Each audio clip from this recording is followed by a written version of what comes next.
Assalamualaikum warahmatullahi wabarakatuh. Perkenalkan, kami dari kelompok 12 dengan anggota Arinda, Anisya Handayani, Ruby Ahmad Sugandi, dan Elisa Sofiatul akan menyampaikan sedikit mengenai analisis manajemen sumber daya manusia pada perusahaan Coca-Cola.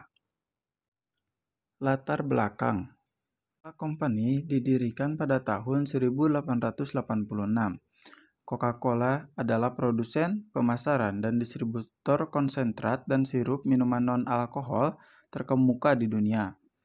Perusahaan ini terdiri dari divisi korporat yang berkantor pusat di Atlanta, Amerika Serikat, dan sekitar 300 mitra pembotolan di seluruh dunia. Meskipun Coca-Cola pertama kali dibuat di Amerika Serikat, namun dengan cepat menjadi populer kemanapun ia pergi. Lebih dari 70% pendapatan Coca-Cola berasal dari luar Amerika Serikat. Tetapi, alasan sebenarnya mengapa Coca-Cola Company benar-benar global adalah karena produknya selalu memenuhi preferensi selera konsumen yang bervariasi dimanapun. Konsep pengembangan sumber daya manusia. Pengembangan sumber daya manusia, sebagaimana didefinisikan oleh Jacob, adalah proses peningkatan kinerja organisasi dan pembelajaran individu melalui prestasi manusia yang dihasilkan dari pengembangan karyawan, organisasi, dan karir. Pengembangan karyawan merupakan program pelatihan dan pendidikan yang memberikan pengetahuan untuk memenuhi harapan kerja. Oleh karena itu, pelatihan merupakan aspek integral dari pengembangan karyawan. Dalam perusahaan Coca-Cola, ada 9 kategori satuan tugas. Yang pertama, ada manajemen kinerja yang mencakup penilaian tahunan kinerja karyawan. Yang kedua, ada kepegawaian, mencakup identifikasi kandidat internal dan eksternal untuk posisi pekerjaan, penilaian kualifikasi kandidat, dan proses pemilihan kandidat. Yang ketiga, ada kompensasi yang mencakup proses untuk mengklasifikasikan pekerjaan ke dalam nilai gaji. Yang keempat, ada pendidikan atau strategi, itu mencakup program pendidikan kesadaran keragaman dan strategi terkait untuk mempromosikan. Yang kelima, ada IEO, itu mencakup kepatuhan terhadap undang-undang dan peraturan federal dan negara bagian yang terkait. Yang keenam, ada penyelesaian masalah, itu mencakup metode untuk memunculkan secara internal, menyelidiki, dan menyelesaikan keluhan karyawan, termasuk layanan pelaporan karyawan. Yang ketujuh, ada pengembangan karir, mencakup program yang dirancang untuk membantu karyawan di semua tingkatan dalam organisasi. Yang kedelapan, ada perencanaan suksesi, yaitu berkaitan dengan identifikasi, penilaian, dan pengembangan calon internal untuk posisi manajemen senior. Dan yang terakhir, ada mentoring, mencakup program satu-satu dan studi mandiri, di mana seorang pembina selain supervisor, karyawan membantu karyawan tersebut untuk mengidentifikasi dan mengembangkan pengalaman dan keahlian yang diperlukan untuk pengembangan profesional yang diinginkannya. Program pelatihan dan pengembangan pada karyawan. Beberapa program pelatihan dan pengembangan pada karyawan Coca-Cola Company. Menurut Pesambili tahun 2016, beberapa program pelatihan dan pengembangan diantaranya: pertama, penilaian kebutuhan pelatihan terhadap program difokuskan terutama pada kebutuhan perusahaan, lebih daripada kebutuhan karyawan. Oleh karena itu, isi program pelatihan dan pengembangan berorientasi pasar.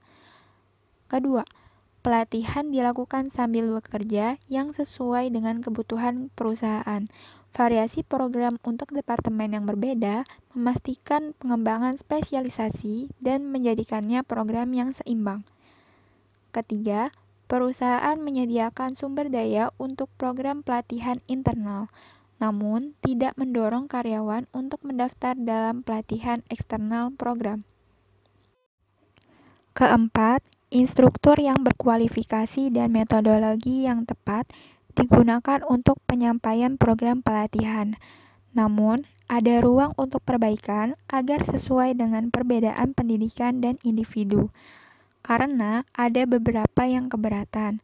Hal itu diungkapkan oleh responden. Kelima, pembagian biaya pada program pelatihan eksternal merupakan masalah antara pengusaha dan perusahaan, karena perusahaan cenderung untuk pelatihan kerja tertentu, dan oleh karena itu tidak siap untuk membayar pelatihan eksternal. Di sisi lain, karyawan lebih menyukai pengembangan profesional dan ingin perusahaan mendukung mereka dalam pelatihan eksternal. Keenam, diharapkan efisiensi dan efektivitas serta produktivitas perusahaan semakin meningkat sebagai hasil dari program pelatihan dan pengembangan. Pengaruh program pelatihan dan pengembangan pada karyawan Coca-Cola Company. Menurut Pesambili tahun 2016, pengaruh program pelatihan dan pengembangan pada karyawan diantaranya: pertama, terhadap perusahaan. Pengembangan pribadi karyawan sebagai hasil dari program pelatihan, kinerja karyawan yang efisien dan efektif, dan iklim organisasi yang membaik sebagai hasil dari program pelatihan dan pengembangan, yang bersama-sama dengan faktor-faktor lain dapat meningkatkan produktivitas karyawan perusahaan. Kedua, terhadap pengembangan pribadi karyawan. Persepsi manajemen dan staf non-manajemen tentang bagaimana program pelatihan telah mempengaruhi pengembangan pribadi karyawan perusahaan. Singkatnya, hasil menunjukkan bahwa karyawan merupakan penerima manfaat langsung dari kompetensi yang diperoleh sebagai hasil dari program pelatihan di perusahaan. Program pelatihan dan pengembangan telah membawa peningkatan yang berarti dalam pengembangan pribadi dan profesional para karyawan. Selain itu, pelatihan ini juga telah menciptakan kesadaran di antara karyawan tentang hak dan hak istimewanya. Selanjutnya, beberapa hal terkait dengan manajemen sumber daya manusia di perusahaan Coca-Cola. Pengaruh kepemimpinan terhadap keterlibatan karyawan Coca-Cola. Menurut Maisoni et al. 2019, kepemimpinan berpengaruh signifikan dan positif terhadap keterlibatan karyawan di perusahaan Coca-Cola. Hal ini menunjukkan jika kepemimpinan memberikan kontribusi yang signifikan terhadap keterikatan karyawan. Artinya, semakin tinggi level kepemimpinan, maka karyawan akan semakin terikat dengan perusahaan.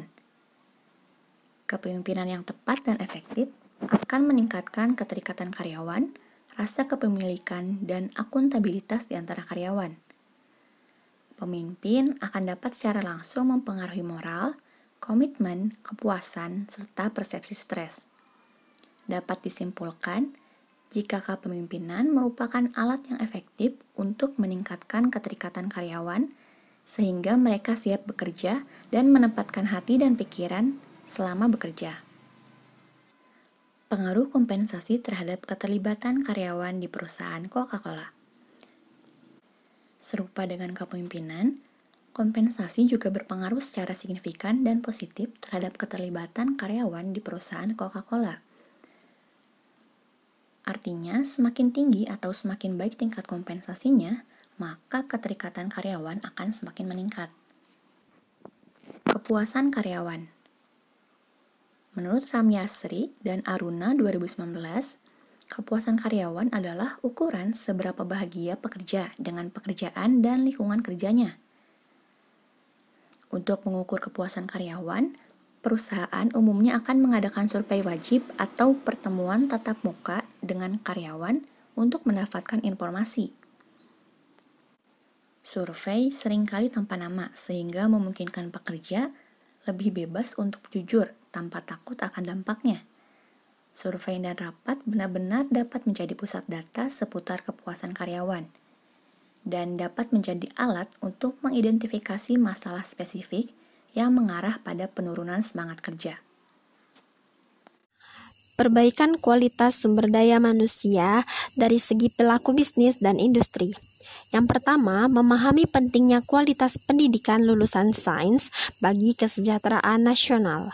Yang kedua, mengkomunikasikan dengan jelas kepada perguruan tinggi mengenai harapan mereka tentang karakteristik yang diinginkan dari calon karyawan dan karenanya jenis persiapan pendidikan yang diperlukan di tingkat sarjana.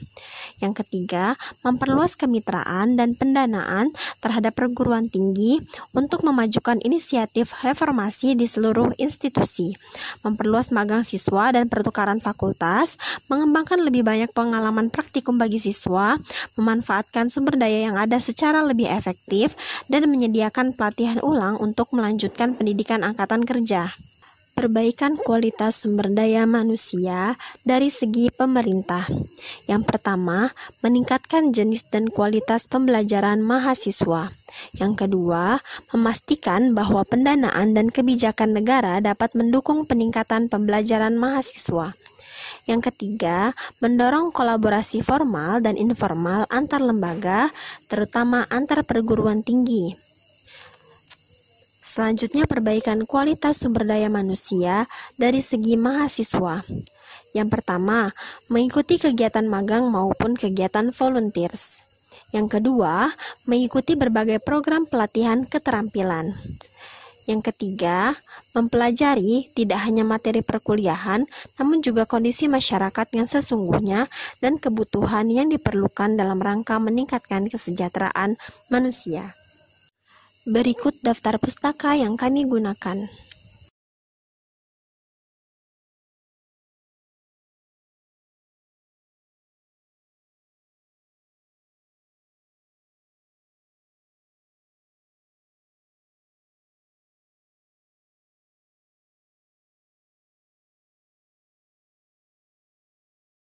Berikut ini adalah kutipan dari Pak B.J. Habibie yang mengatakan bahwa kualitas sumber daya manusia merupakan kunci keberhasilan masa depan bangsa. SDM yang unggul dan berdaya saing akan mengantar Indonesia sejajar dan disegani oleh bangsa lain. Terima kasih, sekian dari kelompok kami, kurang lebihnya mohon maaf. Wassalamualaikum warahmatullahi wabarakatuh.